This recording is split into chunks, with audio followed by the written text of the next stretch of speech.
ഇന്നൊരു day in my ലൈഫാണ്. അപ്പോൾ തലേ ദിവസം അപ്പച്ചിയുടെ വീട്ടിലാണ് കിടന്നുറങ്ങിയത് മക്കളും ഞാനും കൂടെ. അപ്പോൾ രാവിലെ തന്നെ ബ്രഷ് ചെയ്ത് കഴിഞ്ഞ് നോക്കിയപ്പോഴത്തേക്ക് റൈഹു എണീറ്റിട്ടുണ്ടായിരുന്നേ. രാവിലെ ഒരു 6:30 മണി സമയത്താണ് എണീറ്റത്. അപ്പോൾ പിന്നെ അവളും എണീറ്റ് വന്ന് പിന്നെ ഒരു വിധത്തിൽ സോഫയിലൊക്കെ കിടത്തി ഉറക്കിയിട്ട് പിന്നെ റെഡിയായിട്ട് അങ്ങനെ വലിയ ഒരുക്കമൊന്നുമില്ല. കുറച്ച് അയൽനറുടെ ഇച്ചിരി പൗഡറുടെ അതിനപ്പുറം വേറെ ഒരു ഒരുക്കവും ഇല്ല കേട്ടോ. അങ്ങനെ നേരെ ഹോസ്പിറ്റലിലോട്ടാണ് പോണത്. ഞാൻ ഒറ്റയ്ക്കാണ് കേട്ടോ പോണത്. പെട്രോളൊക്കെ അധികം ഉണ്ടല്ലോ. ഞാനല്ല കേട്ടോ, ഹസ്ബൻഡ് ആകുമ്പോൾ അത്യാവശ്യം അടിച്ചിട്ടുണ്ട്. ഞാനാണെങ്കിൽ ഒന്നോ രണ്ടോ കേട്ടോ അത്രേ അടിക്കാറുള്ളൂ. പിന്നെ എന്താ അപ്പം നേരെ പോകുന്ന വഴിക്ക് തോടും കുളമാണ് കേട്ടോ. ഈ ഹെൽമെറ്റ് മൊത്തം നനഞ്ഞിട്ടുണ്ടായിരുന്നു. പിന്നെ അതെല്ലാം തുടച്ച് നമ്മൾ നേരെ കാട്ടാക്കട ബസ് സ്റ്റാൻഡിലോട്ട് പോയിട്ടാ. അവിടെ 15 രൂപയാണ് ഈ വണ്ടി പാർക്ക് ചെയ്യാൻ വേണ്ടിയിട്ടുള്ള ഇതിൻ്റെ കൂപ്പണിൻ്റെ വില. മീൻസ് അത് 15 രൂപ അടച്ചാലേ അവിടെ വണ്ടി ഇടുള്ളൂ. അപ്പോൾ അത് കഴിഞ്ഞിട്ട് നേരെ ട്രിവാൻഡ്രം ബസ് കയറി. മെഡിക്കൽ കോളേജ് ബസ് ആ സമയം പോയിട്ടുണ്ടായിരുന്നു. പിന്നെ ഞാൻ അതിൽ വലിഞ്ഞ് കയറി. പിന്നെ പറയണ്ട, നല്ല തിരക്കുണ്ടായിരുന്നു. ഓഫീസ് ടൈം, സ്കൂൾ ടൈം ഒക്കെ ആ ഒരു ടൈമല്ലേ എല്ലാവരും പോകുന്നത്, 7:30-8 മണി സമയം. അതുകൊണ്ട് നല്ല തിരക്കായിരുന്നു. അങ്ങനെ കുറേ നേരം കഴിഞ്ഞിട്ട് എഴുതിക്കടക്ക് എത്താറായപ്പോൾ എനിക്ക് സീറ്റ് കിട്ടിയേ.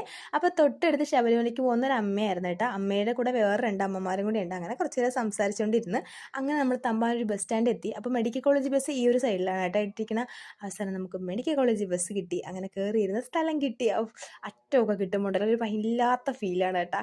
അങ്ങനെ നമ്മൾ നേരെ തമ്പാനൂരിത് പാളയം, എനിക്ക് വന്നിട്ട് ട്രിവാൻഡ്രം പാളയം വന്നിട്ട് ഭയങ്കര ഒരു ഇഷ്ടമുള്ള സ്ഥലമാണ്. അവിടെ വന്നിട്ട് എന്താ പറയുക, പാളയം പള്ളി, എൻ്റെ ഇപ്പുറത്ത് ആ ഒരു ക്രിസ്ത്യൻ പള്ളി, പിന്നെ ചന്ദ്രശേഖർ സ്റ്റേഡിയം, അങ്ങനെ അതൊക്കെ ഭയങ്കര ഒരു ഇഷ്ടമുള്ള സ്ഥലങ്ങളാണ് കേട്ടോ. അപ്പത്തെല്ലാം കഴിഞ്ഞ് നമ്മൾ നേരെ മെഡിക്കൽ കോളേജ് എത്തി.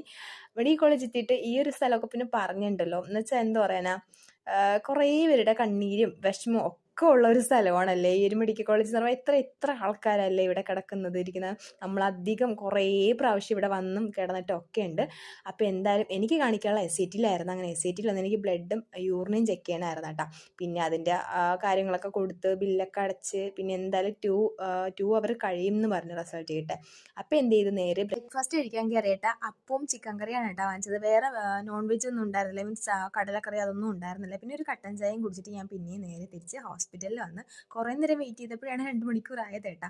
അപ്പോഴത്തേക്കും നേരെ റിസൾട്ട് കിട്ടി. റിസൾട്ട് വാങ്ങിച്ചിട്ട് ഡോക്ടറിനെ കാണാൻ വെയിറ്റ് ചെയ്ത്. അത് പിന്നെ കുറേ നേരം വെയിറ്റ് ചെയ്യേണ്ടി വന്നു. 1:30 മണിയൊക്കെ ആയി കാണാൻ പറ്റിയത്. ഡോക്ടറിനെയും കണ്ടിട്ട് പിന്നെ നേരെ ഇറങ്ങിയിട്ട് അപ്പോഴത്തേക്കും ഉച്ചയായല്ലോ. ഒരു പപ്സും കഴിച്ച് ഒരു വെള്ളവും കുടിച്ചിട്ട് പിന്നെ നേരെ ബസ് സ്റ്റാൻഡിലോട്ട് പോയി.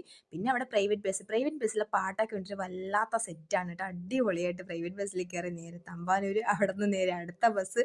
അയ്യോ, ബസ് കയറി ഒരു പരുവായി. അപ്പം എന്താ പറയുക, സത്യം പറഞ്ഞാൽ ഹോസ്പിറ്റലിൽ എന്നൊക്കെ പറയുമ്പോൾ ഒരു ദിവസം നമ്മൾ മാറ്റി വെക്കണം. ഇതുപോലെ ചെക്കപ്പ് കാര്യങ്ങളൊക്കെ ആകുമ്പോഴത്തേക്കും പിന്നെ പറയണ്ട, അതിൻ്റെ ഒരു സ്ട്രെസ് എന്താവും, റിസൾട്ട് ഓക്കെ ആവോ ഇല്ലേ എന്നൊക്കെ ഉള്ളൊരിത്. അവസാനം നമ്മളെ സ്ഥലത്തെത്തി ഗൈസ്, നമ്മളെ കാട്ടാക്കട എത്തി. അങ്ങനെ തിരിച്ച് എൻ്റെ വണ്ടി എടുത്തിട്ട് നേരെ വീട്ടിലോട്ട്. അപ്പോൾ അത്രയേ ഉള്ളൂ. Tata bye bye, see U.